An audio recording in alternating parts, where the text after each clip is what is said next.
अस्सलाम वालेकुम।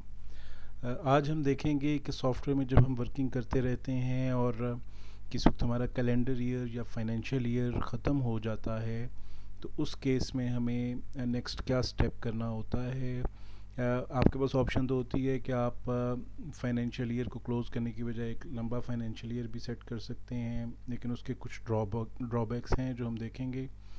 या आप सॉफ्टवेयर में आते हैं और एडमिनिस्ट्रेशन में आपके पास ऑप्शन है फाइनेंशियल ईयर्स की। अच्छा, एक चीज़ और जहन में रखें कि ये ऑप्शन आप सिर्फ एडमिनिस्ट्रेटर से लॉगिन होकर यूज़ कर सकते हैं। फाइनेंशियल ईयर्स पे आएंगे। अच्छा, इसमें अब आप देखें कि ये फाइनेंशियल ईयर हमारा जो है ईयर नहीं है, बेसिकली एक पीरियड हमने सेट किया हुआ है लंबा, 2011 से 2020। अब ये ऑप्शन है, इसमें आप अपना फाइनेंशियल पीरियड एक्सटेंड कर सकते हैं किसी भी डेट तक। उसमें आपके पास फ़ायदा ये हो जाता है कि आपके तमाम ट्रांजैक्शंस, रिपोर्ट्स, लेजर सब एक ही जगह पे रहते हैं। और दूसरी ऑप्शन होती है कि आप एक नया फाइनेंशियल ईयर क्रिएट कर लेते हैं। ईयर वाइज आप बिल्कुल जो है अपने जो आपके टैक्स लॉज या ऑडिट रिक्वायरमेंट्स होती हैं उसके मुताबिक आप अपना फाइनेंशियल ईयर सेट कर सकते हैं और हर साल का डाटा अलहदा उसमें सॉफ्टवेयर में रख सकते हैं। तो अगर हम दूसरी ऑप्शन के साथ जाते हैं तो आपने उसके लिए सॉफ्टवेयर ओपन करके यहाँ ऐड पे क्लिक करना है और इधर आप इसमें अपने इस नए साल की जो स्टार्टिंग डेट होगी, इसको हम अभी 1 मई से कर लेते हैं। आमतौर पे जुलाई से होता है, लेकिन अभी इसको सिर्फ समझने के लिए हम ये जो है 1 मई टू 30 जून 2021, ये हमने इसकी स्टार्टिंग डेट और एंडिंग डेट दी। और इससे पहले जहन में रखें हमने ऐड पे क्लिक किया है। अगर आप ऐड पे क्लिक नहीं करेंगे तो आप पुराने फाइनेंशियल ईयर की डेट चेंज कर लेंगे, जो अक्सर हो जाता है, और फिर हमें कस्टमर्स कॉल कर रहे होते हैं कि वो मुझे समझ नहीं आ रही कि जी वो को डेट्स मेरी मिक्सअप हो गई हैं। तो ऐड पे क्लिक करके आप उसको डेट्स को चेंज करके सेव पे क्लिक कर देंगे। अब ये आपके पास एक नया फाइनेंशियल ईयर बन गया है। लेकिन आप यहाँ बॉटम पे जब देखेंगे तो financial year starting from June 1 2011 to December 31 2020, ये अभी पुराना ही फाइनेंशियल ईयर आ रहा है। और इसमें आप ये रिपोर्ट्स में भी देख सकते हैं कि ये पुरानी इन्फॉर्मेशन सारी आ रही है। लेकिन अब चूँकि आपने नए साल में मूव करना है और बैलेंसेस को इंपोर्ट करना है, उसके लिए आपको सॉफ्टवेयर को एक बार क्लोज़ करना है। ये आपने सॉफ्टवेयर क्लोज़ किया। अब सॉफ्टवेयर को री लॉगिन करें और यहाँ से आप ऑप्शन देखें। अब हमारे पास इसमें 2 फाइनेंशियल ईयर्स आ गए हैं। नए वाले फाइनेंशियल ईयर को सिलेक्ट करके आप कंटिन्यू करें। इसमें अब इस वक्त अभी कोई डाटा नहीं है, कोई इनवॉइस, कोई कोई चीज़ इसमें नहीं आ रही। तो लेकिन हमारे chart of account, chart of inventory, वो सब चीज़ें उसी तरह ही आ रही होंगी जैसे पहले हैं। तो अब हमें ज़रूरत है इस चीज़ की कि हमने अपने अकाउंट्स ओपनिंग बैलेंसेस और इन्वेंट्री ओपनिंग बैलेंसेस, इनको पुराने साल के जो क्लोजिंग बैलेंसेस हैं उनको इसमें ओपनिंग के तौर पे इंपोर्ट करना है। उसके लिए मेंटेन में आके अकाउंट्स ओपनिंग बैलेंसेस, इसको आप क्लिक करते हैं तो ये आपके सामने आ जाता है जो भी खाली है। इसमें आप ये बटन देख रहे हैं इंपोर्ट बैलेंसेस। इंपोर्ट बैलेंसेस पे आप क्लिक करेंगे और ये आपसे पूछेगा कि कौन से साल के बैलेंसेस आपने इंपोर्ट करने हैं।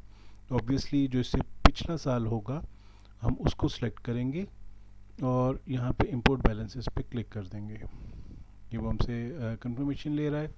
ये इस पर क्लिक किया और ये हमारे पास पुराने साल के बैलेंसेस यहाँ आ गए हैं। ये जब आ गए हैं तो इसको आप सेव कर लें। ये अकाउंट्स बैलेंसेस थे।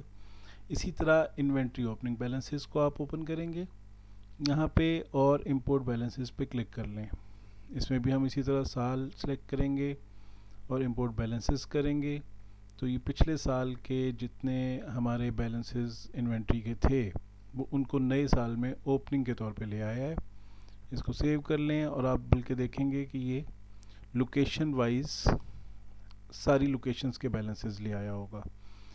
तो ये हमारे पास बैलेंसेस आ गए। अब अगर हम अपनी कोई रिपोर्ट्स वगैरह देखना चाहें या ट्रायल बैलेंस, तो हमारे पास ऑलरेडी अब ओपनिंग बैलेंसेस हैं वैसे तो, लेकिन वो अब उसमें वो बैलेंसेस आ गए हैं ये ओपनिंग बैलेंसेस इस कॉलम में, और वही क्लोजिंग बैलेंसेस भी आ रहे हैं। अब हम जो आगे ट्रांजैक्शंस करेंगे वो इसको कंटिन्यू करके चलेगा।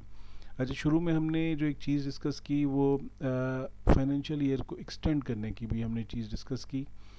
उसमें ये होता है कि कुछ लोग जैसे होते हैं वो जब इसको एक्सटेंड करते हैं, अब उसमें क्या प्रॉब्लम आ रही होती है, या बल्कि उससे पहले ये होता है कि फाइनेंशियल ईयर की डेट क्लोज़ हो जाती है। जैसे अब ये 2011 से 20 का जो है ये पीरियड आ रहा है, अब ये 31 दिसंबर 2020 तक है।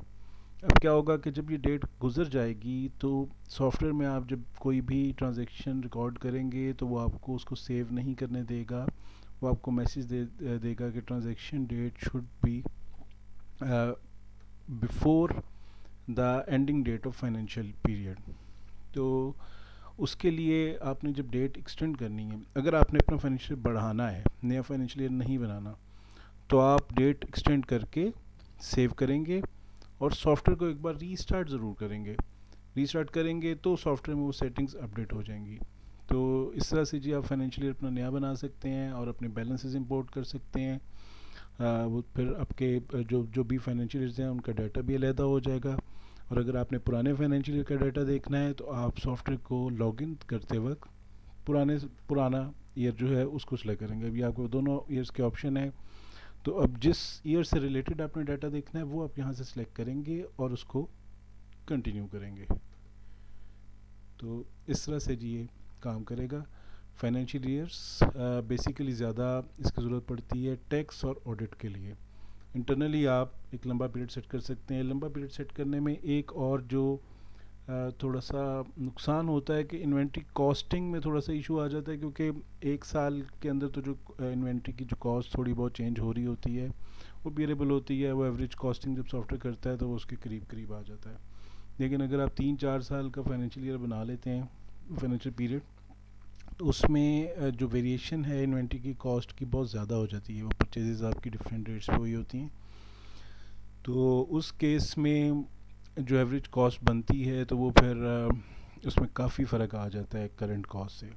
तो इसलिए बेहतर होता है और हम यही सजेस्ट करते हैं कि आप फाइनेंशियल ईयर को ज़रूर फॉलो करें और हर साल का डाटा उसमें क्लोज़ कर लें और नेक्स्ट फाइनेंशियल ईयर आप बनाएं, ताकि आपके हर साल का डाटा अलहदा हो जाए और आपको उसको मैनेज करने में आसानी रहे। Thank you very much.